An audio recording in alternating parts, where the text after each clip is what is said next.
ನಡೀತಾ ಇರತಕ್ಕಂಥ ಪೈಪೋಟಿ ನೀವು ನೋಡ್ತಾ ಇದ್ದೀರಿ.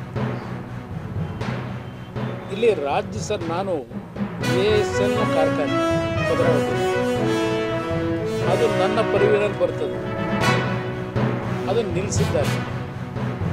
ಅದಕ್ಕೆ ಹೊಸ ಮರುಜೀವ ಕೊಡ್ತಕ್ಕಂಥದ್ದಕ್ಕೆ ಪ್ರಾಮಾಣಿಕವಾಗಿ ಪ್ರಯತ್ನ ಪಟ್ಟಿದ್ದೇನೆ. ಅದು ಈ ಡಿಸೆಂಬರ್ನೊಳಗೆ ಕಾರ್ಯಾರಂಭವೂ ಆಗ್ತಕ್ಕಂಥ ಒಂದು ವಾತಾವರಣ ಈಗಾಗಲೇ ತೀರ್ಮಾನ ತೆಗೆದುಕೊಂಡಿದ್ದೇನೆ. ಮತ್ತು ನಮ್ಮ HMT ಅದು ಸಹ ನನ್ನ ಪರಿವಿಗೆ ಬರ್ತಕ್ಕಂಥದ್ದು.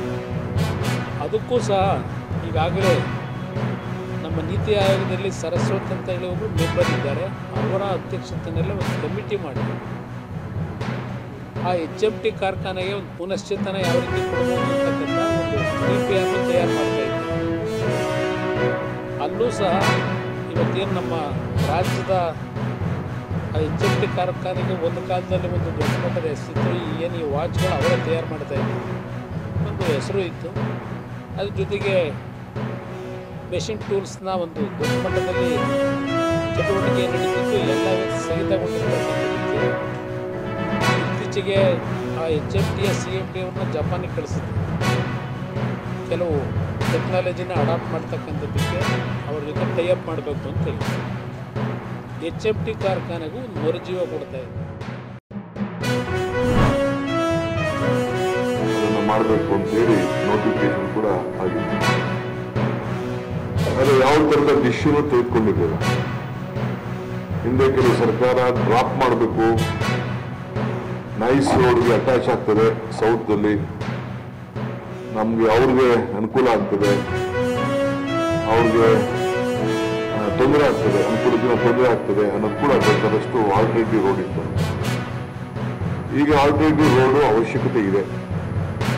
ಸೊ ನಮ್ಮ ಸರ್ಕಾರ ಬಂದ ಮೇಲೆ ನಾವು ಯಾವ ರೋಡನ್ನು ಕೂಡ ಡಿನೋಟಿಫೈ ಮಾಡಬಾರ್ದು.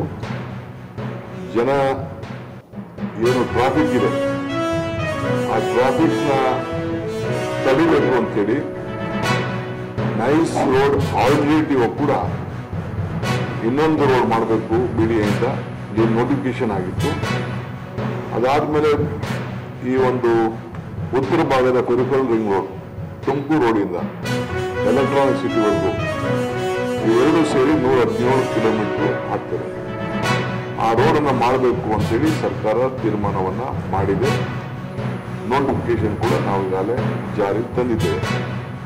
ಅದಕ್ಕೆ ಭೂ ಪರಿಹಾರ ವಿಚಾರದಲ್ಲಿ ಸರ್ಕಾರಕ್ಕೆ ಫ್ರೀ ಹೊಸ ಆಕ್ಟ್ ಅಲ್ಲಿ ಇರುವಂತ ಕಾಂಪನ್ಸೇಷನ್ಗೆ ಅವಕಾಶ ಇರಲಿಲ್ಲ. BDಯಲ್ಲೂ ಕೂಡ ಇಲ್ಲ, BD ಆಕ್ಟ್ ಅಲ್ಲಿ ಇದು ಅವಕಾಶ ಇಲ್ಲ.